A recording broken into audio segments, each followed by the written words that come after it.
Welcome back to the channel. I'm Asura, the Pokemon trainer.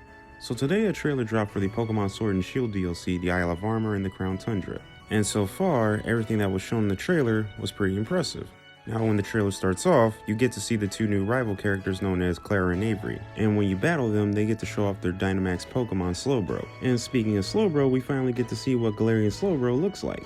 And instead of having shelter on its tail, it has shelter on its arm, sort of like a cannon, as well as its typing being Poison and Psychic. Now we also got to see gameplay footage of the Gigantamax, Venusaur, and Blastoise, and it seems like both of them have their own exclusive G-Max moves, that being a version of Hydro Cannon as well as a version of Vine Whip. We then get to see more gameplay footage of the Pokemon Kubfu, as well as the two towers, and we finally got to see the Gigantamax forms of Urshifu. Now we didn't just get to see the Isle of Armor, we also got to see more stuff from the Crown Tundra, such as these special dens where you get to catch legendary Pokemon that are Dynamaxed, which includes every single non-mythical legendary Pokemon that have appeared since Generation 1. Now they also show 3 specific temples where you get to catch all 3 of the original Reggie trio. They also show us the 2 new legendary Reggie Pokemon that were teased in the very first DLC trailer. Those 2 being Reggie Draco, a Dragon type, and Reggie Alecki, an Electric type.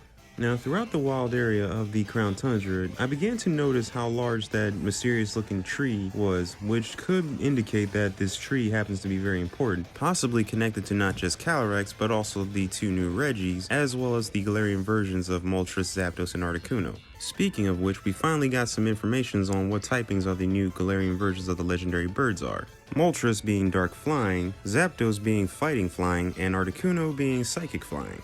Now, judging from the official promotional artwork of the Crown Tundra, it looks like the new Reggies, as well as the Galarian versions of the legendary birds, could potentially have a connection to Calyrex, as well as the large tree that appears throughout the Crown Tundra.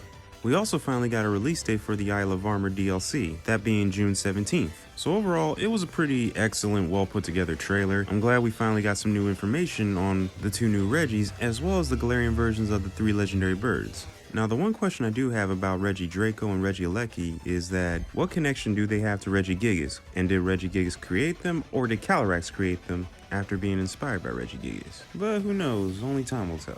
Now, there's also a mini game called Dynamax Adventure, where you and 3 other players can go investigate Dynamax raid dens. And as you explore the caves, you'll find that various paths are blocked by different Pokemon that have been Dynamaxed. And in order to proceed, you and 3 other players have to defeat the Dynamaxed Pokemon in order to clear a path. However, if you're defeated, you get sent right back out of the den. Now, a new feature that will be added from the Crown Tundra is the Galarian Star Tournament, where you can play multi-battles against various different characters from the main story, which is similar to all the previous generation battle facilities, such as the Battle Tower and the Battle Frontier. So overall, I'm quite impressed with what it was presented within this trailer. And once the DLC comes out, there'll be more than what was presented within the trailer. I also hope that the Isle of Armor and the Crown Tundra tie into the Galar region's history, specifically Zacian and Zamazenta's history.